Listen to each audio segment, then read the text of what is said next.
дуруд дӯстон, барномаи ахбори радиои Тоҷикистонро пешниҳоди шумо мегардонем. Президенти кишвар муҳтарам Эмомалӣ Раҳмон бо ирсоли барқияи табрикӣ президенти Федератсияи Русия Владимир Путинро дар робита ба ҷашни 70-солагиашон табрик намуданд. Хизматҳои муҳими шумо дар таъмиқи пайгиронаи муносиботи дӯстӣ ва ҳамкории гуногунҷанбаи Тоҷикистон ва Русия қобили баҳои баланданд. мо ба сатҳи ба даст омадаи муносибатҳои шарикии стратегӣ бо Русияи ба мо наздик арҷ мегузорем ва дар оянда барои густариши самтҳои ҳамкории мутақобилан судманди ду кишвар бар нафъи мардумонамон тамоми кӯшиши заруриро ба харҷ медиҳем, омадааст дар табрикоти пешвои миллат. имрӯз вазорати корҳои хориҷии Тоҷикистон сафири фавқулода ва мухтори ҷумҳурии Қирғизистон дар ҷумҳурии Тоҷикистон Эрлан Абдиллаевро даъват намуда ба ӯ дар робита ба шарҳдиҳии сухангӯи вазорати корҳои хориҷии ҷумҳурии Қирғизистон ёддошти эътирозӣ супориданд. тавре дар сомонаи расмии вазорати корҳои хориҷии мамлакат омадааст, ҷониби Тоҷикистон чунин изҳороти пасти котиби матбуотии вазорати корҳои хориҷии Қирғизистонро далели аз байн рафтани фарҳанги сиёсӣ ва набудани одоби дипломатӣ арзёбӣ менамояд. ҳамзамон қайд гардид, ки чунин изҳороти дурӯя ба моҳият ва муқаррароти протоколҳое ки рӯзҳои 19 ва 25 сентябри соли равон аз тарафи ҳамраисии комиссияи муштарак имзо гардиданд, мувофиқат намекунад.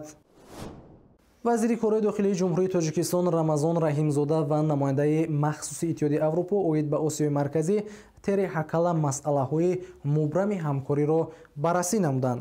тавре аз вазорати корҳои дохилии ҷумҳурии Тоҷикистон хабар доданд, дар ҷараёни вохӯрии ҷонибҳо масъалаҳои мубрами ҳамкорӣ аз қабили таҳкими амнияти минтақавӣ ва байналмилалӣ, мубориза бар зидди терроризм, экстремизм, гардиши ғайриқонунии маводи мухаддир ва дигар масоили муҳимро мавриди баррасӣ қарор доданд.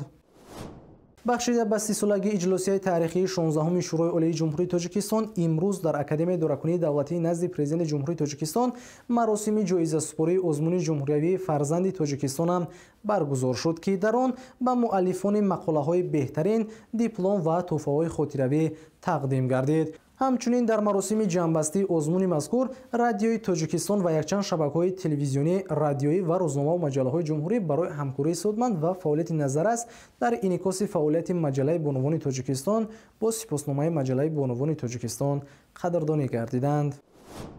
нерӯҳои баҳрии Амрико ва Кореяи Ҷанубӣ рӯзи ҷумъа даври нави машқҳоро бо иштироки ҳавопаймоҳои амрикоӣ Роналд Рейган ва киштиҳои Кореяи Ҷанубӣ оғоз карданд. хабаргузории Associated Press аз изҳороти сарони ситоди муштараки Кореяи Ҷанубӣ иқтибос овардааст, ки мо тавоноии амалиёти худро тақвият бахшида, омодагии худро барои вокуниш ба ҳама гуна иғвои Кореяи Шимолӣ идома хоҳем дод. оҷонсӣ ёдовар мешавад, ки ин тасмим пас аз партоби мушакҳои Кореяи Шимолӣ бар фазои баҳри Ҷопон гирифта шудааст. дар навбати худ вазорати корҳои хориҷии Кореяи Шимолӣ гуфтааст, ки Пхеньян барои таъмини амнияти худ дар робита ба амалҳои Амрико ва муттаҳидонаш дар минтақаи Нимҷазираи Корея чораҳои зарурӣ меандешад. дӯстони гиромӣ, бо ҳамин мерасем ба анҷоми барномаи ахбори Радиои Тоҷикистон. Тансиҳат бошед.